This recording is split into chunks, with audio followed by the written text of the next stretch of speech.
Tangda is closely related to Panche. Panche is a weapon-based martial arts of Burma.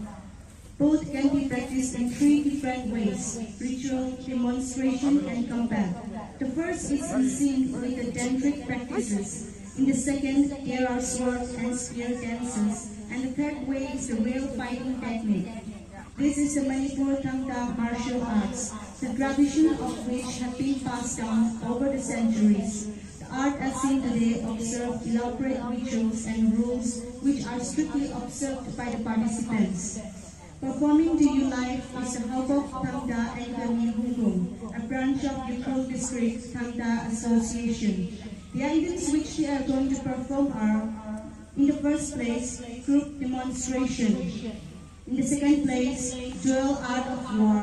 In the third place, current tournament, combat form. In the fourth place, new combat form, Haokok Thang.